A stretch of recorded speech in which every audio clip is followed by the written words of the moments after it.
Hey, what's up guys? Happy New Year, and today is the first part of building the Imperial Shipyards in Lego. So I'm really excited to bring this building series to you guys finally. It's been something that I've been teasing on social media, really across all my social media, Twitter, Instagram, even Facebook actually, just kind of hinting at what I'm making next. And I know you guys have been pretty excited to see what that was, and I announced it not too long ago on my channel. So most of you guys know what I'm building, but if you don't know, I'm building the Imperial Shipyards, and basically it's the scene from Revenge of the Sith where command center for the Grand Army of the Republic. The only difference is it's basically going to be during Imperial times. I'm also going to make my own changes to it, so I am going to put my own twist to it to make it look more Imperial and kind of put some of my own ideas into it as well. So it's not going to be an exact replica or anything, it's just going to be kind of inspired from that general structure from that Star Wars movie. So it's going to be very interesting. We've only seen maybe 30 seconds of that total runtime in all of Star Wars, so we don't really get to see it that often, so I don't really have a whole lot of reference to go off other than just a few pictures. Again, that's another reason why I'm kind of using some of my own imagination. So I do have a Star Destroyer right here, and that's going to be kind of docked in the middle of this mock. And this is basically going to be the centerpiece of the mock. It is the UCS Star Destroyer of the set.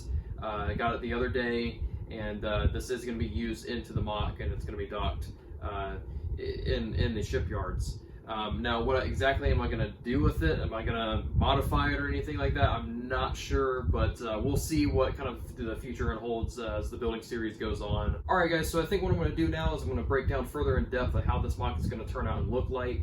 That way you guys can give a first-hand look and kind of have a general idea how this whole thing is going to come together, as well as show off some of my new additions that I have added into the mock as well. So let's go ahead and get on with that. Alright guys, so this is the layout that I have so far. You can see I have tons of parts just kind of laid about the table. It's pretty insane how many parts I have laid out here, ready to go to build this thing. Yeah, it's an utter mess. If you guys would have saw it earlier, this table was completely cleaned off. It looked pretty damn good with the Star Destroyer just sitting there with nothing else on the table. But of course, duty calls, got to start building the mock. And this is normally how things tend to look like when I build a mock, especially at this scale. So down here, I guess I'll talk about my additions first.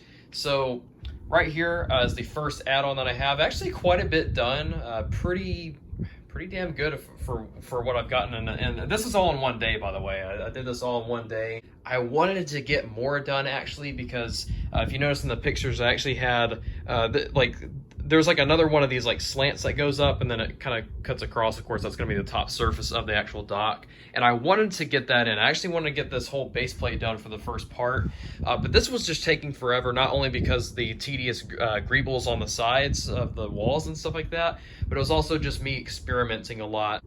Another thing is I'm also trying to be smart with what I'm using in terms of parts and being very strategic, because normally when you build up, it's a lot more expensive. If you guys notice that, if you guys have ever built a mock and you're building up like height wise, it gets pretty pricey because you've got to use a lot of bricks, a lot of panels and stuff like that for filler, and those can get pretty expensive. So I not only have to do this for a whole base plate, I've got to go all the way around. So anyways, let me break down this a little bit better, just real quick. So right here is kind of going to be like a command center thing, essentially almost like a air traffic control type thing, although I do plan on having an air traffic control tower way back in the last base plate.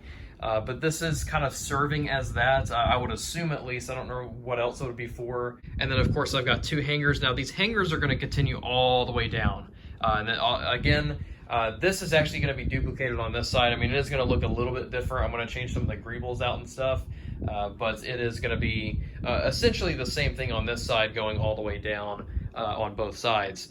So yes, this is a little AT-AT, and what's cool about this is that's the actual scale of an AT-AT compared to a Star Destroyer. So that is just insane. That blew me away on how tiny the AT-ATs have to be. Now, I do plan on making really a whole fleet of those just scattered throughout the mock, whether they're coming out on the actual landing pad or if they're going to be in the hangars. Another thing is with the greebles, I'd like to have the greebles kind of have like where you guys can kind of have your own imagination of what each like piece and compartment does for the mock. You know, so maybe these could be like fuel lines or something, and they run all the way back to where the fuel pumps are going to be for the engines of the Star Destroyer. I don't know, just some sort of imagination that you guys can kind of come up with each greeble part. That's kind of the goal, and that's kind of what I did with Mimban. If you guys remember that mock, I would my greebles on the side of the walls, I wanted everything to look different and look like each piece kind of had a perfect purpose to serve to kind of run the facility. Over here, I am going to make these kind of open holes into the hangars where you guys can kind of see inside, especially for conventions where public can see inside what's going on inside of the hangar. So I'd like to have every hangar have it, as well as maybe some interior stuff up here, possibly to have it. But I'm not sure yet. I'm still kind of undecided. The tricky thing is that really the whole scaling thing, you know, a stud, one stud like right here or something, that's not equivalent to a minifigure with the Star Destroyer. It's actually too big and it wouldn't be accurate to scale. So doing actual like interior rooms would be a little tricky actually for this particular mock. So I could try to do it, but I can't promise anything. But definitely I am going to do interior where you can look into the hangars from the outside.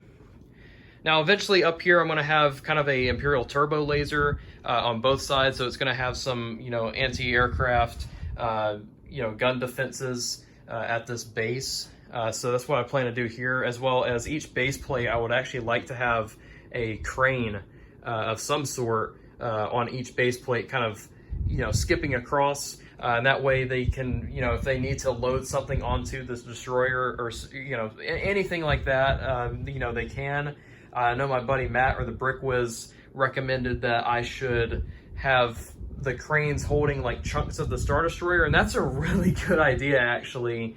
I am going to look into that, but I feel like the actual cranes that I plan on building, they're going to be a lot smaller, and I don't think that they would, like, you know, physics wise, I don't think that it would really make sense for those smaller cranes to kind of hold like, you know, like a big chunk here in kind of the city area of the Star Destroyer.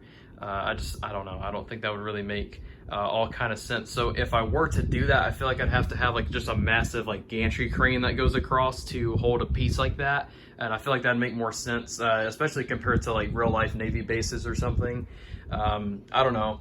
But it is something that I'm definitely going to look into, but it was a really good idea from Matt actually to do that. So if I do that, hats off to him, credit to him for that idea.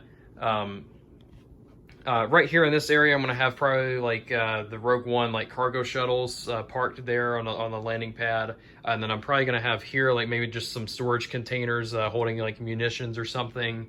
And then, you know, earlier I said I was going to have maybe an air traffic control tower here. That's a possibility. I don't know if that's actually going to happen, but it's something that I've thought about. And then this is going to be my favorite part in this section, because this is going to be a TIE fighter airfield. It's going to be a big airfield. It's going to have TIE bombers, TIE fighters, TIE interceptors, again, all in the micro scale. I probably will have walkers back here too. So it's going to be kind of just a big like staging area for the Imperial fighters. And then again, that side is basically going to be duplicate to this side on down. It's just the only difference I think that I'm going to do is maybe just some of the greebles and details on the side. Another thing I want to do is this whole area is going to be flat with probably tile, and I'd like to have markings that make sense to the destroyer. So as you can see, I kind of sorted it here. So I'd like to have like some type of like caution line that runs across the hangars, and that pretty much, you know, signifies like people that are coming out of the hangar, you know, be cautious, you are coming into a hazardous area. There is a giant Star Destroyer here. But yeah, guys, that's kind of my plans for how this is going to turn out. Hope you guys like what I have so far. This did, again, take a whole day to pretty much just come up with this. So I hope it doesn't take that long for other things. But yeah, guys, I think that's going to do it for this video. I hope you guys are excited for future videos, and stay tuned for part 2. Anyways, guys, I'll see you guys in the next video.